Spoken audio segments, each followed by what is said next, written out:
Yep. Good morning, everyone. Is it our last day together? Yeah. It feels a bit ominous, doesn't it? Maybe not. Maybe not. Oh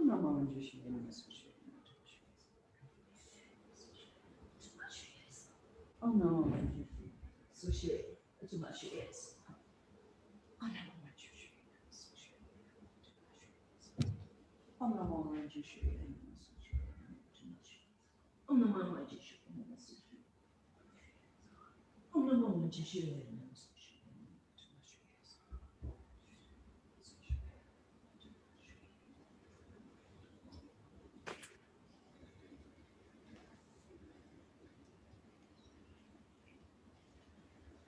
Just sit.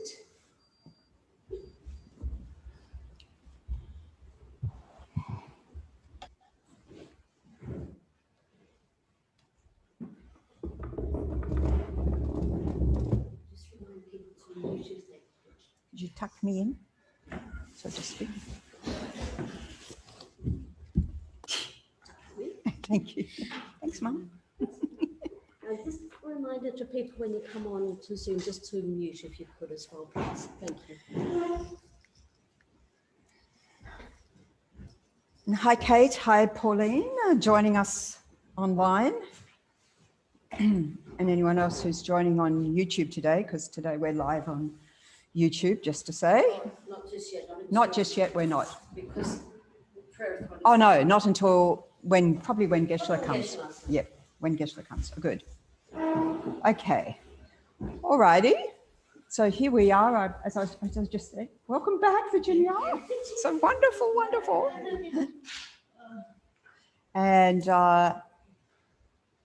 yeah, so our last day formally together of discovering Buddhism, formally together. I'm sure we'll have a lot more informal. I certainly hope so. So first of all, taking a few moments to rejoice delightfully, first of all, that we're here together, whether online or in the Gompa. And, you know, how wonderful it is to have been on this journey together, however much of the journey we've joined in for. And I think some are contemplating continuing on next year as well. So fantastic. I certainly hope so. To have this profound opportunity to explore in some little bit depth, the topics of the Lam Rim, of the graduated path to enlightenment, you know, develop some familiarity with that, study, reflection, meditation.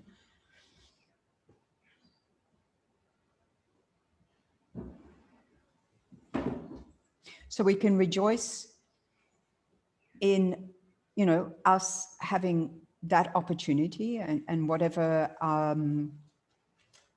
progress we have made on the spiritual path just in this brief time together.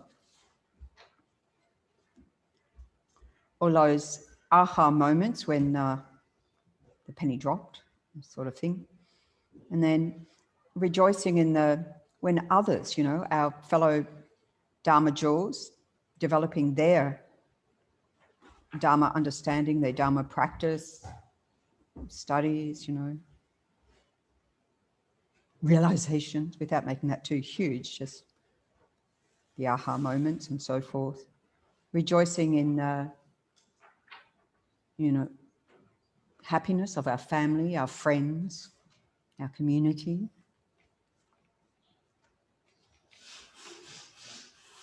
Our own virtues and those of others. Think how wonderful, how wonderful.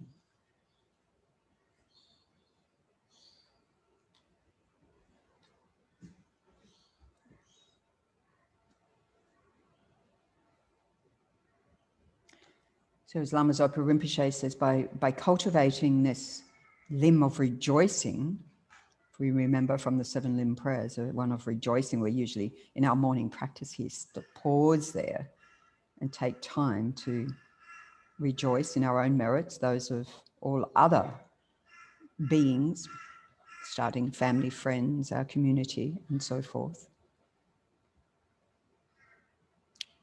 this year. I think we've spent a lot of time rejoicing in all the frontliners, all their dedication and service to the health and well-being of the world and the protection of the world, the security of the world during this time of pandemic.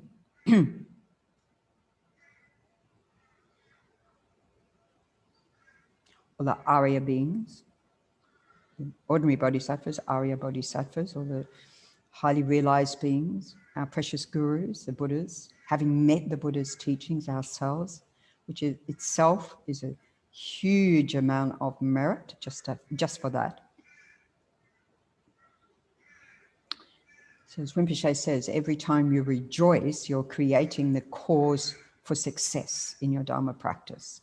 So it's the easiest way of accumulating vast merit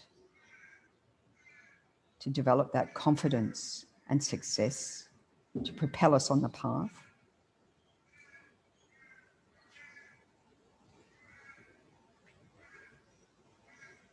So Rinpoche says, you should be as happy as a beggar who has unexpectedly found $1 million in the garbage.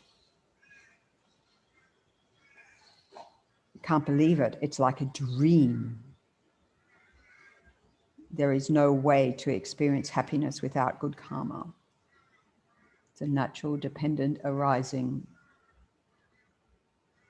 Or often in the Buddha's teachings, it's talked about, solidifying the wish-fulfilling jewels or the treasure in the ocean. I think we have that culturally as well, treasure chest. And the treasure chest is the best one, the Dharma one, which doesn't just fulfill the purposes of this life. It's greater than skies of wish-fulfilling jewels. The precious Dharma, the precious jewel of Dharma.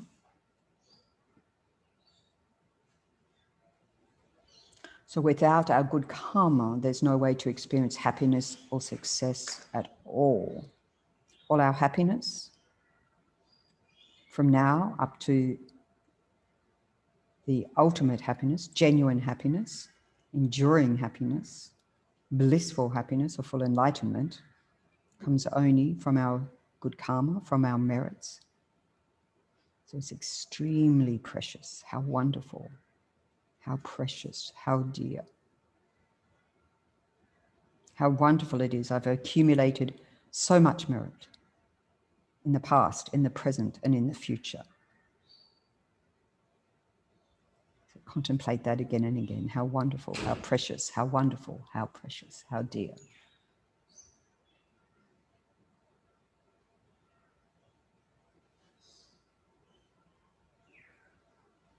You can think how precious all our Dharma jewel friends here are. Contemplate, reflecting back over the past few years, or as much as that we've met each other and engaged together with the exploration of the path to enlightenment, understanding of that.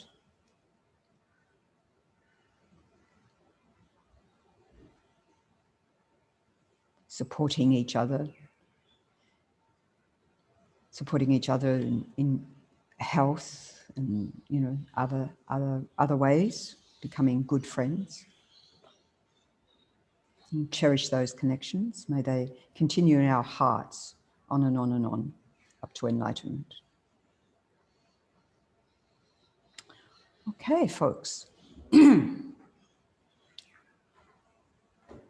Welcome back.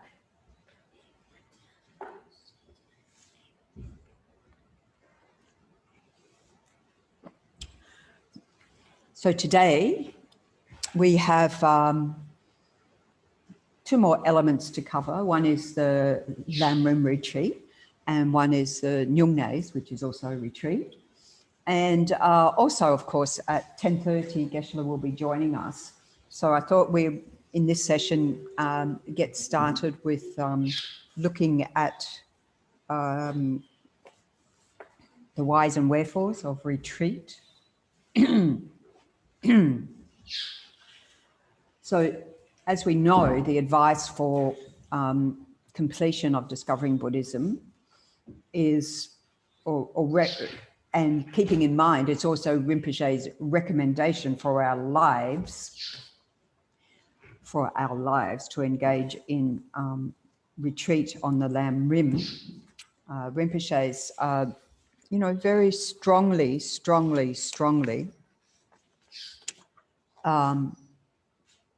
put it out there that as for the Dharma to stay alive in the world, it's up to us Westerners to gain realizations of the path to enlightenment, that we hear and are inspired by all the great masters of the past and the present.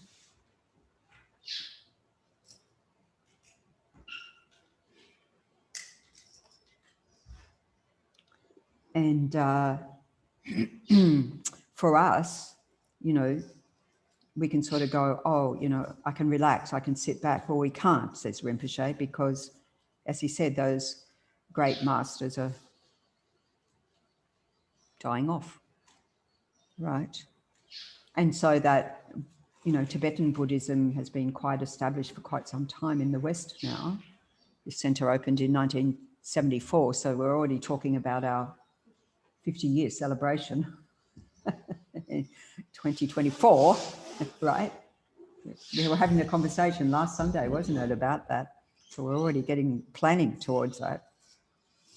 So that's quite a significant amount of time, and so and this is where it's going to, if it is to flourish, it is on the basis of us.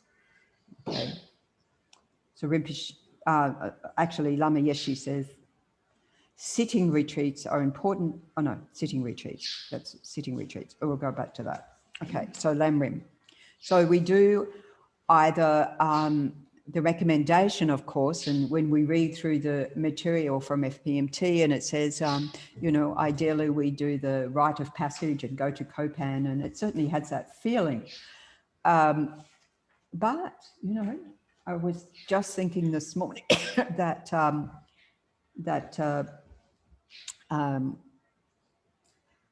last year, so this year, it would be on at this time, or just finishing at this time, actually. And of course, the pandemic happened, and so that's all been put on hold. So it didn't happen this year. And I was thinking that last year, in the lead up to the months where, people register for Copan, and you have to get in super quick, right? How quick did you get in?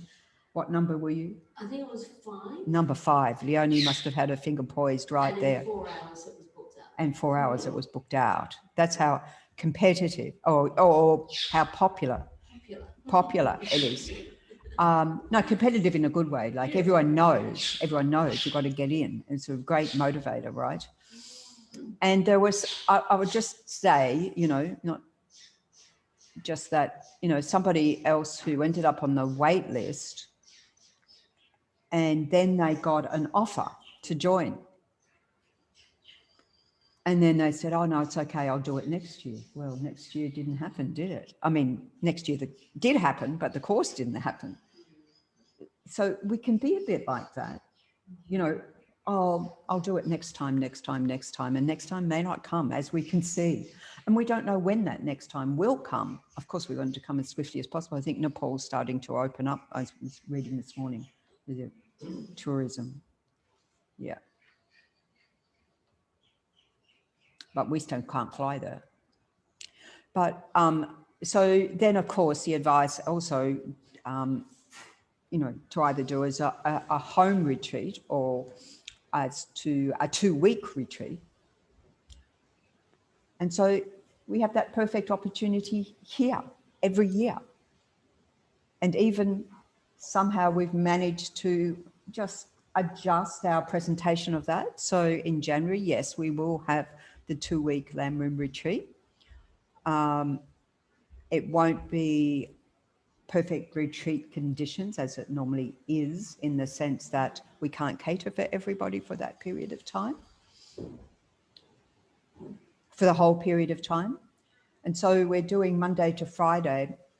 I think it's starting on the 4th, is it?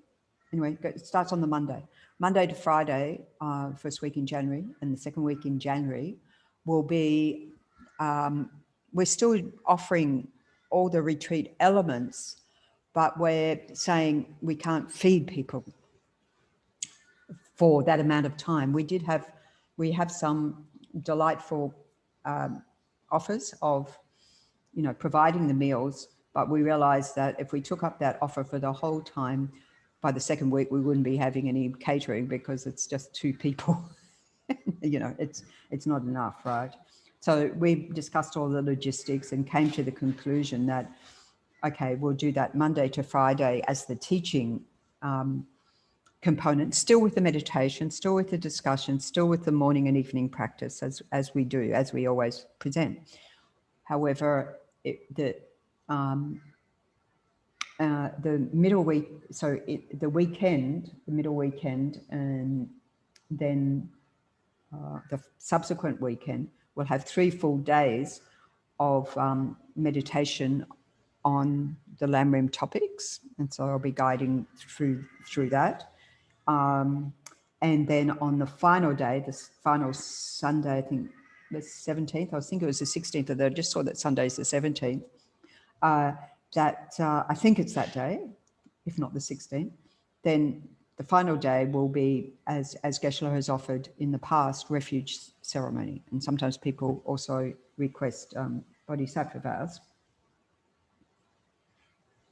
So if that happens, we'll see if there's time, and Geshe-la does that. So we feel rather chuffed that we've been able to, not break the tradition here for those that can make it, and we'll be offering that online as well. So that's really wonderful. So, Lama Yeshe makes the point that when we go to meditate on the Lamrim, often we encounter many hindrances. We were talking yesterday about your plan to do retreat, and hindrances come and difficulties come. And it's very interesting because when everything falls into place, we don't think about what everything had to fall into place, the amount of merit we've accumulated and so forth for things to actually come to completion. So we can think of that also for the center. Obviously, it hasn't come to completion yet, but we are very optimistic. So even though we've experienced, like the whole rest of the world, many difficulties this year personally and as a center and so forth, you can also see there's a hell of a lot of merit there, right? To have this continuity. So, as Lama Yeshe says, we ask, why are there always obstacles? So when things don't go right, then we go, oh, what's wrong? It's not that there's something wrong. When I try to do something positive, there's obstacles. Shouldn't it all just fall into place because I've got a virtuous mind? Well, no, we know that, right? So it's not about, as Lama Yeshe says, a lack of wisdom. We have that in bucket loads. It's that, and it harks back to the need for purification, that the negativities we've accumulated, negative energy, forces of our body, speech and mind we've accumulated. Lama Yeshe says, fill us like a vast ocean. If they were to manifest in physical form, they would occupy all of space. And by contrast, our small intellectual knowledge wisdom is as weak as the light of a flickering little candle light, which isn't much help on a dark and windy night or a rainy day. It cannot control or release us from overwhelming forces of our negative mind. Thus, it is the energy of our wrong conceptions, our negative minds, that makes it difficult for us to actualize the everlasting, peaceful path of liberation and receive realizations. So hence, just to reiterate, the purification practices. Oh, and just by the way, I did check up with our deities up here on the prostrations. So the one to the left of Shakyamuni Buddha up the top is Metrukpa. I was a little bit fooled, a little bit not understanding, holding the Vajra and with the hand down, as we said, similar posture, earth-touching mudra as Shakyamuni Buddha, but in this one is white, because in this one, an aspect, particularly for monks and nuns, purification of broken vows and so forth. Doesn't mean other people can't, but it's just saying it's particular. So just saying. Okay, tick that off. Okay, so, and then of course, having done that, then a method to gain the realizations based on the combination of calm abiding and special insight or analytical meditation. So single-pointed concentration meditation and the analytical meditation where we're analyzing all the points of the Lam Rim. But before we get into that, I had asked Leonie La if she would share with you the benefits of doing Copan style retreat, and yeah, I'll hand it to her of what give you the lowdown. So Leonie did the last Copan retreat. We don't want to say the last one ever. We just want to say the last one that's happened. So just come in. You want this chair? No. Yep. I didn't know whether people might, instead of looking at me, might like to look at that one. I don't know if you can see that on there. I found that on Bill Kane's, came up on his Facebook. So this is... And that's me behind. It's me just there. We'll pass it around. Yeah. I don't think on the at home they'll see it. It's at the retreat last year, and with Rinpoche, obviously, and then behind we see Leonie La. She was there. Okay, over to you. So thank you. Thank you, Choki. So I did go to the Copan course, November course last year, and it was something that I wanted to do since I did pilgrimage in 2016. And it was really interesting because I approached the Copan retreat very differently than I had approached any other retreats or pilgrimage. And I think I know part of that is just from obviously experience, but also observing other people and seeing how things worked for them, how things worked for me. So when I went to Copan, my intention was to be of most benefit that I could be for myself, and then to be able to be most benefit for others. And 30 days is a long time. In another country, you've got the risk of being unwell, you've got the risk of, sorry, that door's just going to slam, that's right. And so I really was careful about how I, kept myself well beforehand. And a couple of the things that I found really beneficial were keep it simple. So keep things like even your clothing simple, which might sound like, well, for the nuns and monks, it's easy because they don't have much choice. But for us lay people, we can get pulled into, what am I going to wear, and, what fits with this. And when you're on retreat, you want to be comfortable and you don't want to be distracted by mundane things. So keep your clothing comfortable. Keep your food comfortable. So if you are cooking for yourself, particularly if you come to the January Lam Rim here, keep your food simple, either pre-prepare it. We were very fortunate, we had food supply, but keep all those things simple so your mind can concentrate on what you're there for. And the other thing that was really important for me, and I had seen this before when I was on other retreats and so forth, I made the intention not to socialize too much. There's 280 people on the course, and it's really easy to get distracted. And I made that decision to be with the teachings, be with my mind, and then try to work with that. And retreat enables you to do that, hopefully. And I had seen that in action from other retreatants in other places, other times I'd been on. So that was, to me, a really important thing. And I'll just give you a little story what happened with that, because that was one of my intentions, was to do that. So I didn't engage with other than the people that I traveled with and other than our discussion group. And then one day I was probably about 2 or 3 weeks into about the third week, which is usually when things bubble up. And we had a lot of Europeans on the course. You know, we had the French group and the Italian group and the Spanish group, and they were all socializing all the time with the wonderful barista we have in the cafe over there. And they were having a wonderful time, and I wasn't involved in that at all. And I was walking around the stupas doing my kora, and suddenly this overwhelming self-cherishing, woe is me, why aren't they talking to me? Why aren't I being invited for a coffee? But what it gave me the chance was to see that and then look at that and then think, where is that coming from? And this is what retreat enables you to do, to be with that. So those feelings didn't go away, but I was able to be with them instead of being distracted and running off and not looking at my mind. And those feelings will always come up. That seems to be a tendency, and well, I think we all probably have them, but for me, it was very strong. And so what I did then was I started reciting the 4 immeasurables as I was walking around the 2 stupas. There's a beautiful, in the garden, there's a Lama Lundrup and Lama Kontok stupas, and you do this whole kora.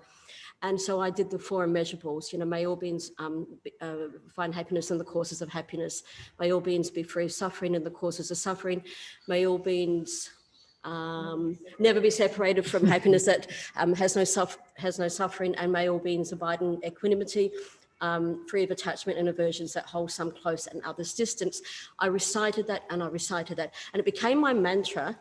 Sure, I still felt, you know, they were having a good time and I wasn't, but that was my intention, and yet I still was wondering why I wasn't involved in that. And so what retreat gave me the opportunity to do was to look at that and be with that. And that's what retreat does. And Copan is a magical place, but you brought it up yesterday, Chokula, and I was only thinking it myself. It's not on this year, and we have the magic here. We truly do. We have a Tibetan geshe, we have high-level teaching, we have wonderful Western nuns and monks who are teaching us here, and a Sangha community that we support, and a wonderful lay community, and all the other things that go with that. And coffee, chai. So we have the magic here, and so I was fortunate to go, and I've been fortunate to have gone and done pilgrimage in India and Nepal, and I've also done a Lamrim retreat down in the Tongning at Kangaroo Island. If I never traveled again, okay, I've done it, but you know, if someone can't travel, I guess what I'm saying is you still can do, the magic is still here in Chenrex is to do it. It's how you approach it with your mind. But yeah, do it, and I hope that was a benefit. Thanks, Leonie. That's great. So I think Leonie, by her sharing her experience, a little bit of her experience, because I know there's a lot more happened at the retreat. Quite a lot over a month. But little being that one of the things that she raised, because she chose to really get the best out of the retreat. And it just reminded me, the person who came up the other day to start their 2-month retreat came into the Gompa to look for a I'm in silence badge. And I don't know if we eventually found one, whether we found them, but taking the opportunity to be in silence. And I remember being at Copan, and the discussion group I was leading for the November course, and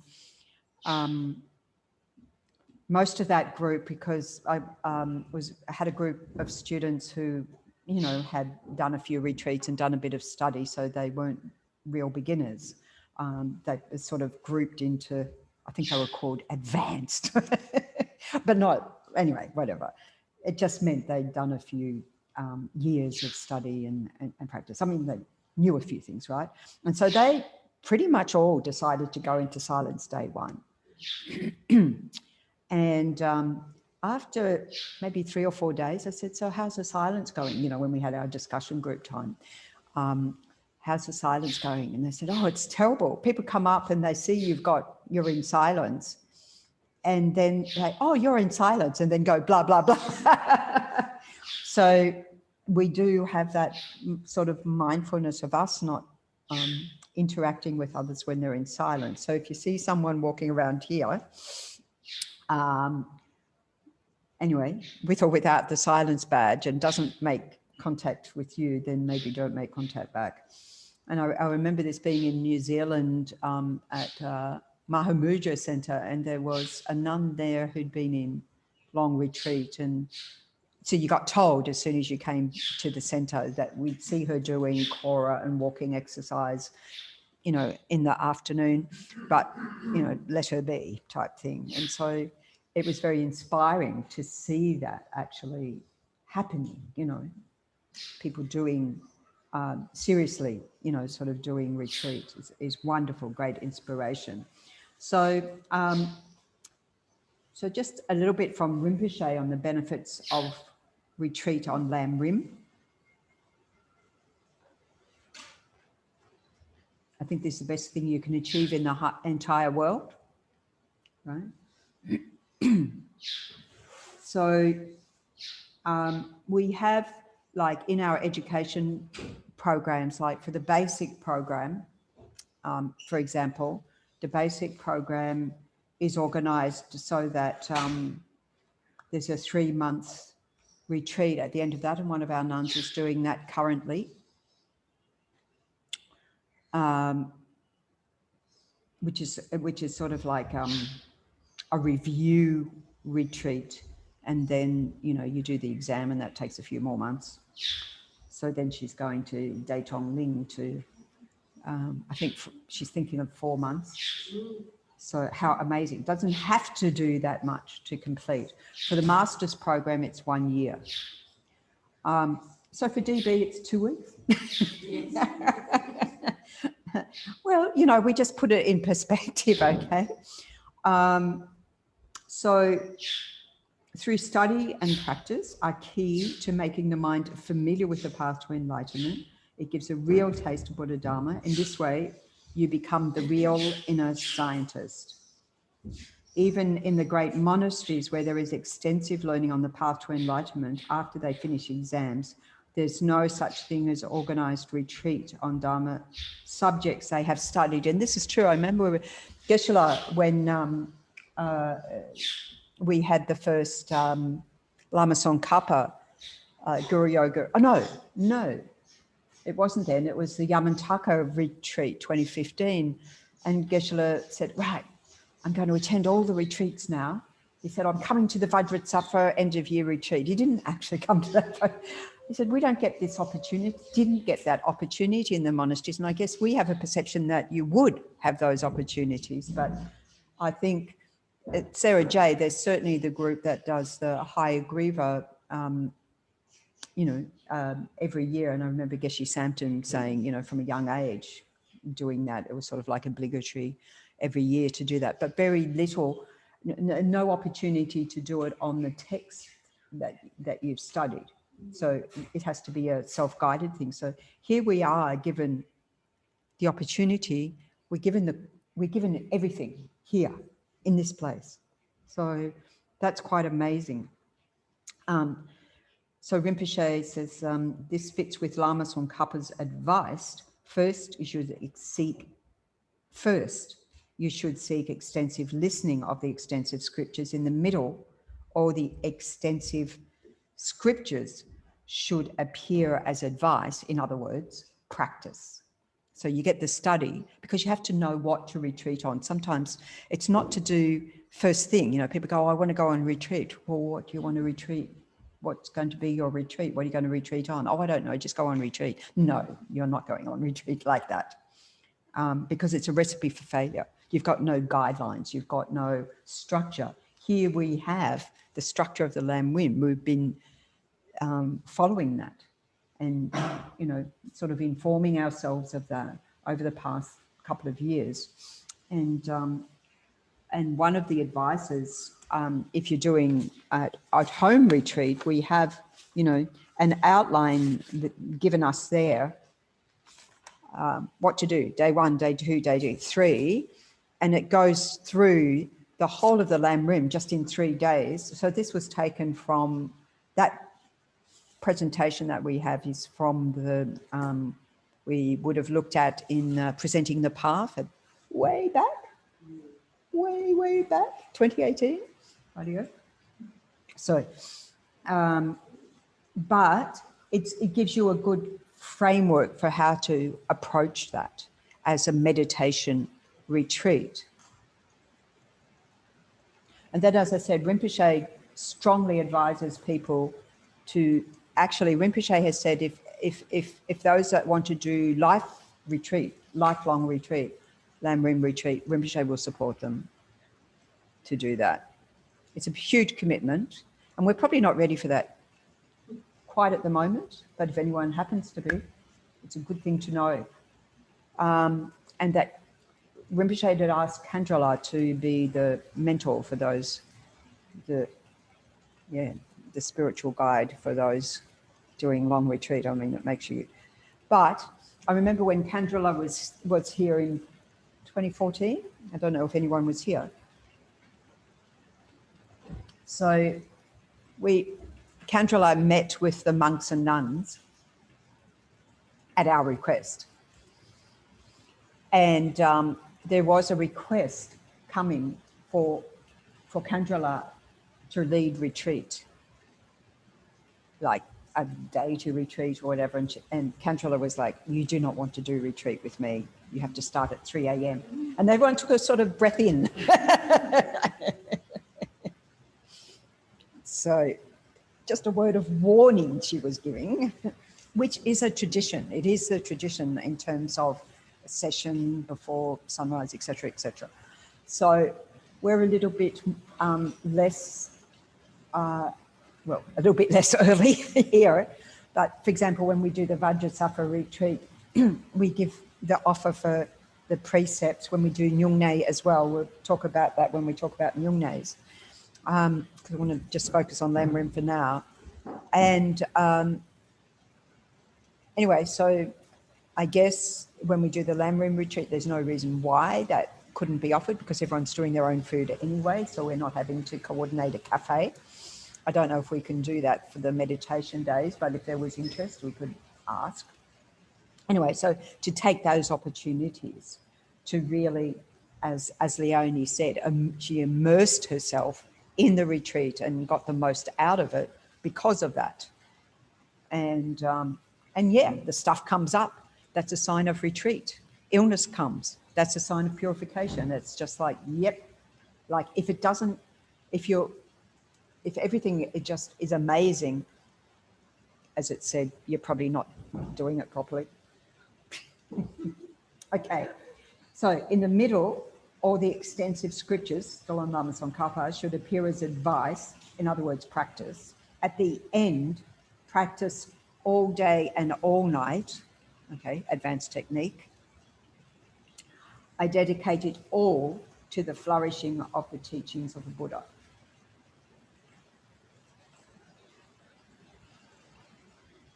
So it is mentioned in the Lam Rim teachings of the great Kadampa masters that when you are listening, explaining and reflecting on Lam Rim, we've been doing all of that together. When you are listening, explaining and reflecting on Lam Rim, we've all been doing that. Think of the discussion groups and so forth, where we've been discussing together, explaining our understanding and so forth, reflecting on it. You are shaking all the teachings of the Buddha. This means the Lam Rim is the heart of all the Buddha's teachings. So that's what shaking it means. Why retreat on the Lam Rim? Because of every single teaching of Buddha, of all three vehicles, even one syllable appears as an instruction, as the practice of one person, as we have discussed many times, one person, for the individual to achieve enlightenment. Not even one syllable should be left out of Buddha's teachings. The main goal of every single word of Buddha is to tame the mind, because your heart and mind is the creator of all suffering of samsara, including the 3 lower realms. So when you transform your heart, you are the creator of your happiness and peace, liberation and enlightenment. Very good. So why specifically Lam Rim? Because it has a very special presentation to subdue the mind.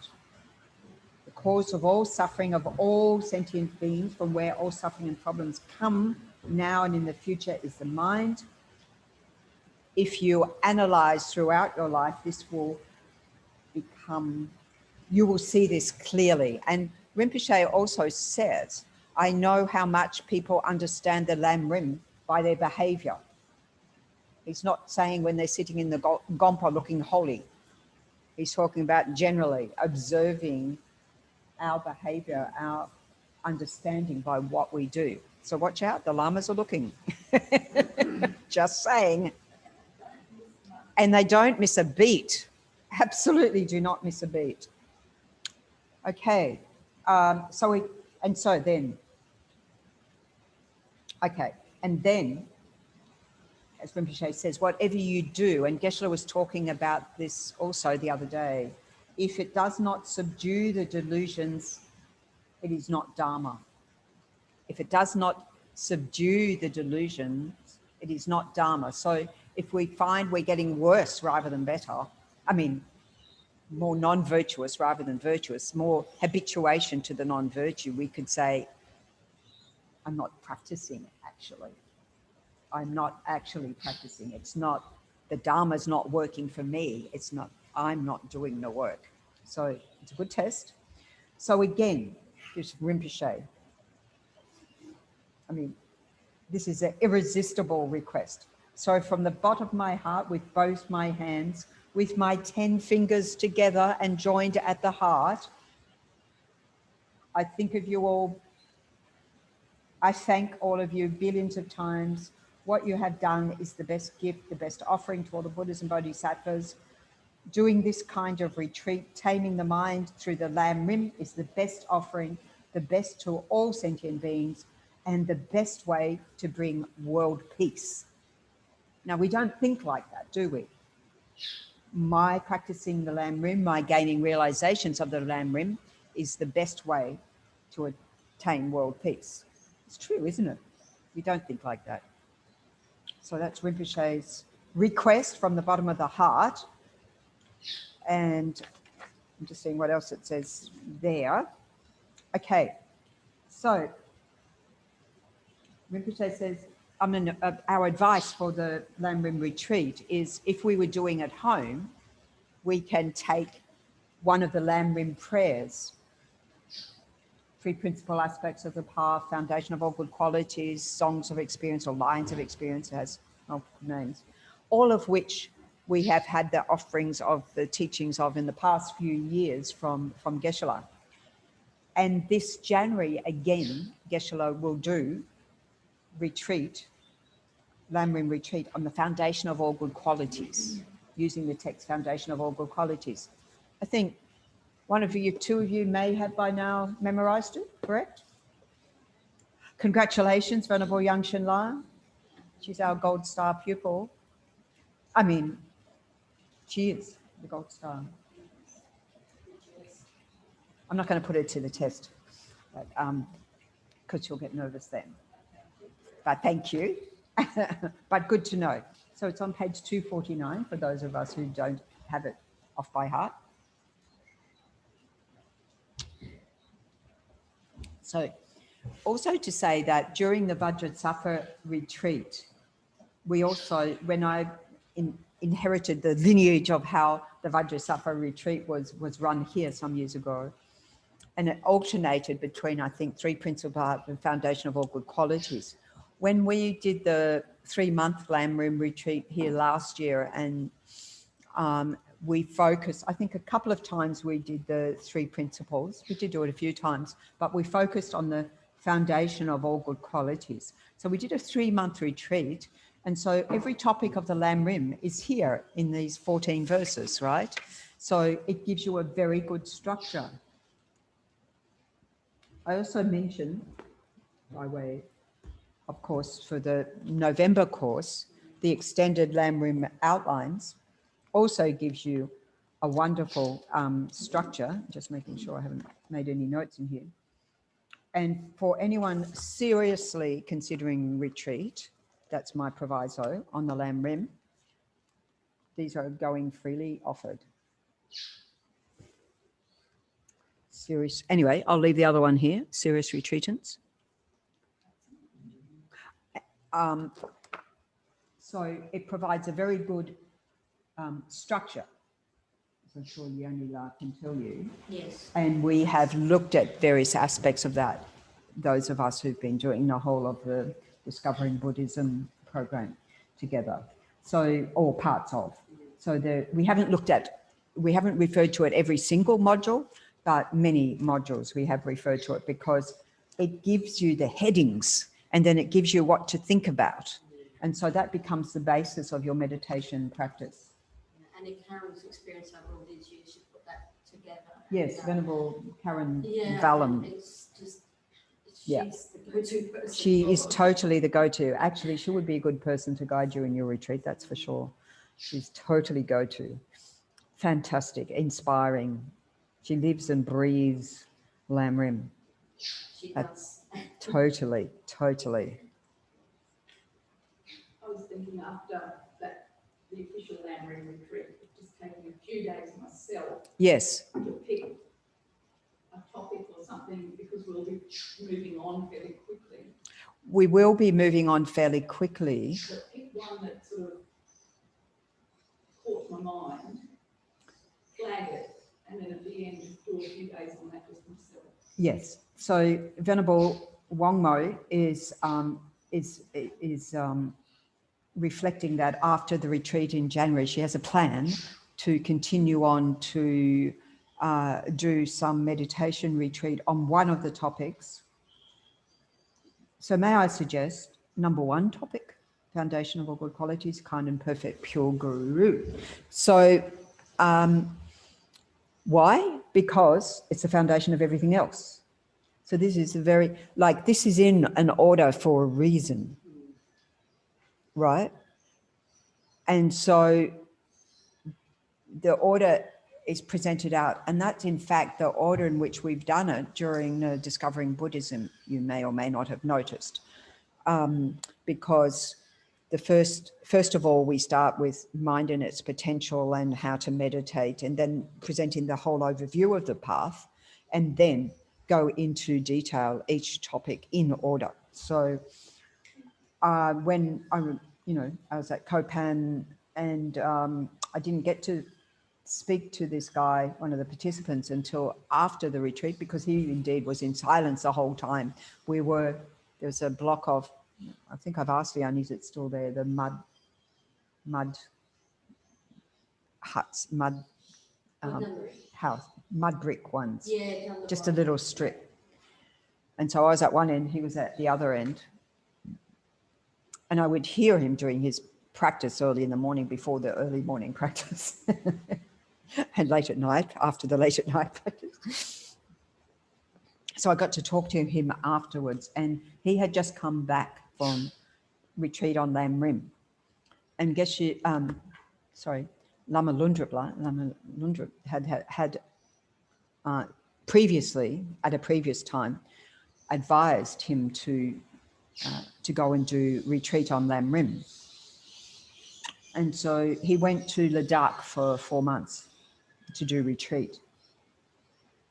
He said 4.5 years later, when he had visa problems and had to leave, he said, I didn't get past the first topic 4.5 years later. So that means he would have done pretty amazing retreat on this relating to the spiritual teacher. And I think we can all appreciate the depth that you would gain of understanding by spending that much time. And Rinpoche when Rinpoche gives advice for doing Lam Rim retreat over, say, a year. I think this one's about a third of that time. It's quite a significant amount of time on that, you know. And when I was at Lamp of the Path retreat in North Carolina, I think it was the first one, and there was a gentleman in the discussion group there who came every time. He just completed 1 year home retreat because he was retired.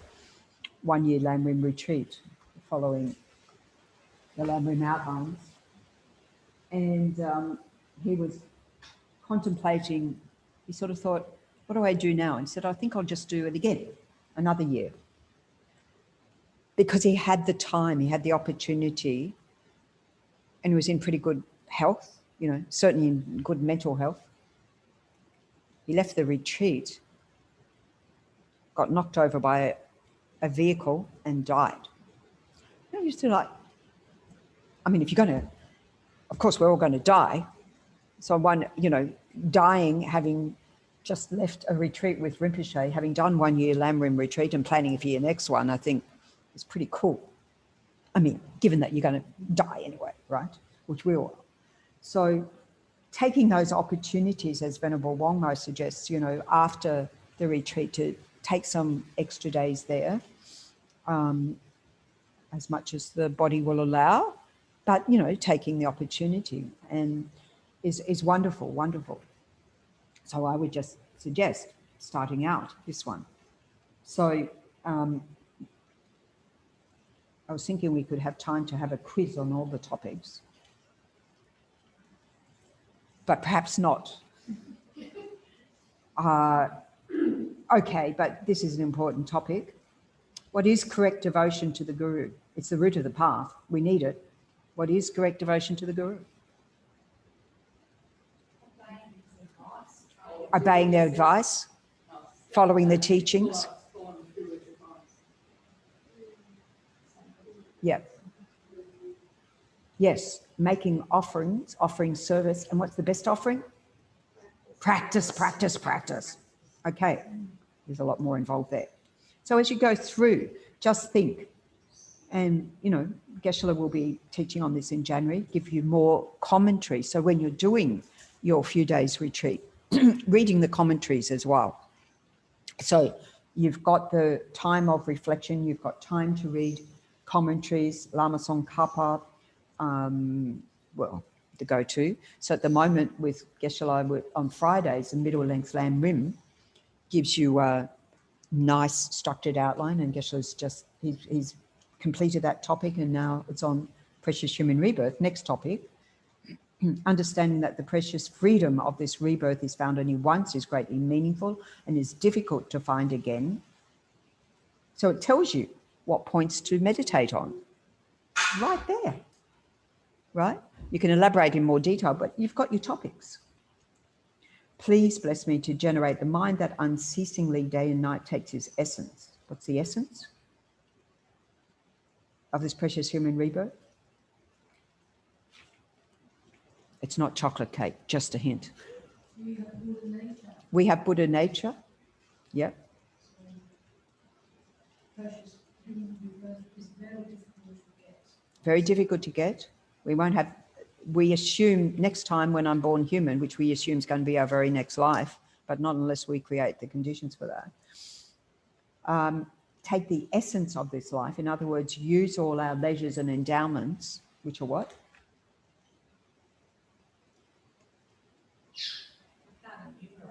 No, but just a few will do. Born in a land where the teachings are. Born in the land where the teachings are. Have the capacity. Have a teacher. Have the teachings. Have met the teachings. At a time when the Buddha taught, which is around about the same thing. We have the capacity. We have the faculties. We have the drive. We have the interest. All the conditions coming together for us. We're not born in those, so it's the freedom from those realms of existence and freedom from any disability, not that would inhibit you from the Dharma. So I don't think being deaf and mute you know, these days, necessarily, particularly mute. And mute might be good for the Dharma. I'm not sure. No, they don't all learn to sign. You know, I'm thinking of a friend in Sydney who did not learn to sign, and now it's getting harder for her. You know, with the cochlea on one side and the hearing aid on the other, and particularly having to rely online. Well, she can't rely online. So it is harder. It is harder. So, you know, we've got our marbles about us. That can change at any moment. So, you know, we've got to reflect on, and it's all there in the outlines, right? That I've got these opportunities because we take for granted what we do have, not thinking impermanence and death. So we go through each topic like that. We haven't got time to go through each topic like that. That's why I'm not going through each topic like that. It's all there. It's all there. Lamrim Chenmo, great treatise on the path to enlightenment, the 3 volumes, fantastic, all laid out. Pabongko Rinpoche. We're familiar with these texts, right? I mean, we at least know they exist. When I say familiar, I don't mean you know every word on every page. You know the colour of the cover. Sometimes it's good to turn the page. We've read bits and pieces through the 2.5 years. So to do a home retreat, you do need to make the time at home to do that. So whether you decide, I mean, Rinpoche has this outline for doing 3 very full days, which if, you know, it says 8 Mahayana precepts is an optional extra, and then you have tea. Well, that's never an optional extra as far as I'm concerned. But that's pathetic, but you know that already. Yeah, so it's all there. As I said, when we did the Vajrasattva retreat, because also when we do data retreats following Rinpoche's advice, we do Lamrim reflection. So for, I mentioned for that 3 months, we used the foundation of all good qualities. And so that meant we stayed for a few weeks on a topic. And we would pause at the end of each verse, which we'll do like in the Vajrasattva retreat. Pause and reflect at that point, have a mini meditation on that. So that's one way you can do, even incorporating in whatever other daily practice you're doing. To make it, at least you can say, well, I can't really even do a full day, you know, but you can come here in January maybe for those meditation days. You know, just saying. Yes, Venerable Wongmo. I've been thinking about the teachings that Geshe-la's been doing, the Shanti Davis Bodhisattva's way of life. And I was thinking it would be nice, what would have been really nice would be to do each chapter and then do the break at the end where we could have just done like a little mini meditation on each. Yes, it would be nice to do. In the break when you finish, putting either the last one that you did or Yep. just pick one and just do that as a... Well, it looks like the last one is joyous effort. So that would be a wonderful one to do because it'll give you the joyous effort to continue on and do all the others. Absolutely. Joyous, perseverance, enthusiasm, effort, as it's nominally called, those variations on the theme. So yes, absolutely. But what it's fresh, you know, take that opportunity. And you know, as we've been going along in DB, those who've been participating in the retreat weekends as well, we've got that structure there too. We've got all of the, everyone's got all those notes. You've got all the meditation. So it's all there. You know, it's really fingertips. So you need the time, you need consistency. And this is also, whatever practice we do, we need to have consistency in that. As we have talked previously, particularly when we were looking at establishing a daily practice of, you know, having a routine. Our minds are good at that, routine, you know, a set time, building up the habit, and that builds up a stability of your practice. And again, Geshe-la was talking about this on whatever day that was, Friday, when we were looking at middle length Lamrim. I've just been given the time. So time, having talked about you need the time has run out. So we'll press the pause button. And then we will have a morning break now. so that we're ready for Geshe to receive Geshe at 10:30. And the weather seems to have calmed down slightly for those of us here, so that maybe it's safer to go and get a cuppa or whatever else, or rearrange furniture. Some of us need to do. So thank you very much. We'll have a break and see you at 10:30. Pauline, Kate, and others may be joining us on YouTube at that point for Geshe coming to give Geshe's advice for us. And maybe we have the opportunity then to also ask questions. I'm not sure. We'll see how that